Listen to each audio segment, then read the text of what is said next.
హైదరాబాద్ నగరంలో పచ్చదనాన్ని పెంచడం కోసం జీహెచ్ఎంసీ యూబీడీ వింగ్ శతవిధాల ప్రయత్నం చేస్తుంటది. అనేక రకాల పార్కులను డెవలప్ చేయడమే కాకుండా అనేక ఖాళీ ప్లేస్లలో కూడా చెట్లను పెంచుతూ వాటిని డెవలప్ చేస్తూ ఉంటుంది. ఇప్పుడు ప్రధానంగా కోనోకార్పస్ అంశం వచ్చింది.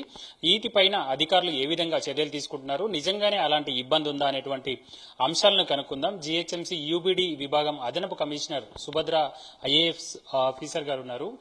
మేడం, ఏ విధంగా మీ దగ్గర ఉండేటువంటి ఈ చెట్లను అంటే తొలగిస్తున్నారా? అనేక మంది ఆందోళన చెందుతున్నారు. మీకు ఏమైనా ఫిర్యాదులు వస్తున్నాయా?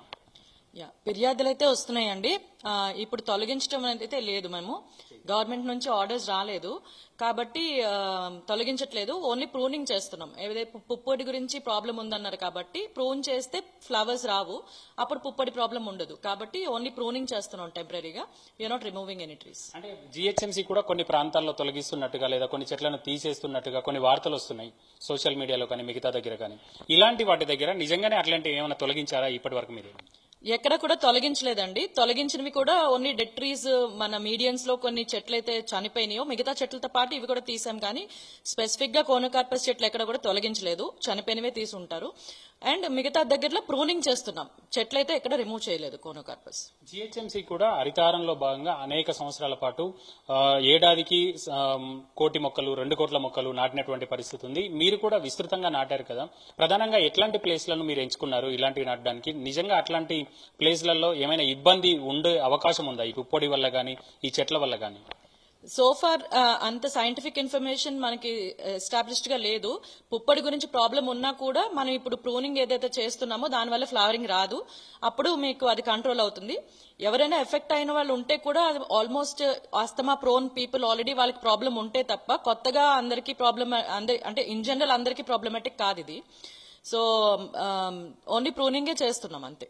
అంటే ప్రధానంగా ఈ చెట్లకు సంబంధించి కొద్ది కాలం అంటే కొద్ది సంవత్సరాల ముందు నుంచే వస్తుంది. జీహెచ్ఎంసీ మొక్కలను మీరే తయారు చేస్తారు, అంటే మీరే వాటిని మొక్కలను పెంచుతారు, ఆ తర్వాత తీసుకెళ్లి నాటుతుంటారు. వీటిని ఇంకా కొనసాగిస్తున్నారా మేడం? కోనోకార్పస్ చెట్లకు సంబంధించి ఏమైనా ఉందా, లేకపోతే ఎప్పటి నుంచి వీటిని నిలుపుదల చేశారు? సో 2 years బ్యాకే మనకి గవర్నమెంట్ నుంచి ఇన్స్ట్రక్షన్స్ ఉన్నాయి. సో నర్సరీలో పెంచట్లేదు, ఫర్దర్ ప్లాంటింగ్ చేయట్లేదు. ఆల్రెడీ ఎగ్జిస్టింగ్ ట్రీస్ ని మాత్రం ఇట్లా ప్రూనింగ్ ద్వారా వాటిని కంట్రోల్ చేస్తున్నాం ఫ్లవరింగ్. ఫర్దర్ ప్లాంటింగ్ చేయట్లేదు ప్రస్తుతానికి. జీహెచ్ఎంసీకి ఎక్కడి నుంచైనా ఫిర్యాదులు అంటే ఇటీవల కాలంలో ప్రభుత్వ పెద్దలకు లేదా కొద్దిమంది నేతలు కూడా మాట్లాడుతున్నటువంటి పరిస్థితి ఉంది. వీటి నేపథ్యంలో మీకు ఏమైనా ఫిర్యాదులు అందాయా? ఒకవేళ వస్తే అట్లాంటి వాటిపైన ఎట్లాంటి చర్యలు తీసుకుంటారు? అంతేకాకుండా ఇప్పుడు చాలా వదంతులు వ్యాపించాయి కాబట్టి చాలా మంది చెట్లు కొట్టేస్తుంటారు. కొద్దిమందికి వీటి గురించి తెలుసు కాబట్టి ఆ చెట్లు కొట్టొద్దని మీకు ఫిర్యాదు చేస్తుంటారు. అట్లాంటప్పుడు ఎట్లాంటి చట్టపరమైనటువంటి చర్యలు తీసుకుంటారు? సో మామూలుగా చెట్లు కొట్టమని మనకి ఫిర్యాదులు వచ్చినప్పుడు ఫారెస్ట్ డిపార్ట్మెంట్ లో అప్లికేషన్ చేస్తారు. ఫారెస్ట్ డిపార్ట్మెంట్ నుంచి మనకి రిఫరెన్స్ వస్తుంది జీహెచ్ఎంసీ ఏరియాలో చెట్ల కోసం. సో అప్పుడు మనం ఈచ్ చెట్టు మనం ఎగ్జామిన్ చేసి ఎన్ఓసి ఇస్తాం. సో అది స్పీషీస్ వైజ్ ఏమి ఉండదు. కోనోకార్పస్ కి స్పెషల్ గా మనం వెంటనే పర్మిషన్ ఇవ్వడం కానీ ఇంకో దానికి ఇవ్వకపోవడం కానీ ఉండదు. సో ప్రతి చెట్టుని చెట్టు వైజ్ చూసి ఆ చెట్టుకి ఏదైనా ప్రాబ్లం ఉండి చెట్టు వల్ల ప్రాబ్లం ఉంటే తప్ప రిమూవల్ కి మేము ఇవ్వము పర్మిషన్. సో ఫిర్యాదులు వచ్చినప్పుడు వాల్టా చట్టం ప్రకారం మిగతా చెట్లకి ఎలా అయితే చేస్తున్నామో దీన్ని కూడా అలాగే చేస్తాము. కోనోకార్పస్ కి స్పెషల్ గా ఏమీ లేదు. మేడం, మనం అనేక పార్కుల్లో కానీ రోడ్ సైడ్ కానీ చూస్తే చాలా ఏపుగా పెరిగి సెంటర్ మీడియంలో కానీ చెట్లు చాలా అందంగా కనబడుతున్నాయి. భవిష్యత్తులో వీటిని అంటే చాలా మంది కొట్టాలి అని అంటున్నారు. ఇట్లాంటి వాళ్ళ విషయంలో మీరు ఏ విధంగా సిటిజన్స్ కు తెలియజేస్తారు, ఎట్లా ఉండాలి అని?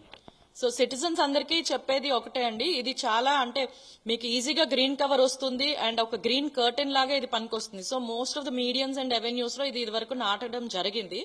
ఎప్పుడైతే ఈ కాంట్రవర్షియల్ ఇష్యూస్ వస్తున్నాయో అప్పటి నుంచి ప్లాంటింగ్ ఆపేసాం.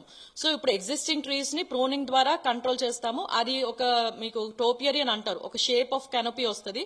దాని ద్వారా దాన్ని కంట్రోల్ చేసి ఇంకా అందంగా వాటిని ఉంచుతాము. మిగతా ఫర్దర్ ప్లాంటింగ్ అవాయిడ్ చేస్తాము. బట్ ఎగ్జిస్టింగ్ వాటిని అయితే రిమూవ్ చేయము. We will keep it. ప్రధానంగా హైదరాబాద్ నగరంలో అనేక పార్కులను అదేవిధంగా రోడ్ సైడ్ కూడా ఈ చెట్లను నాటడం ద్వారా గ్రీనరీ పెంచేందుకోసం ప్రయత్నం చేశారు. గతంలో అనేక రోడ్ సైడ్ లో కూడా ఈ చెట్లను ఎక్కువగా పెంచడం ద్వారా గ్రీన్ కర్టెన్ ను కూడా డెవలప్ చేయడం జరిగింది.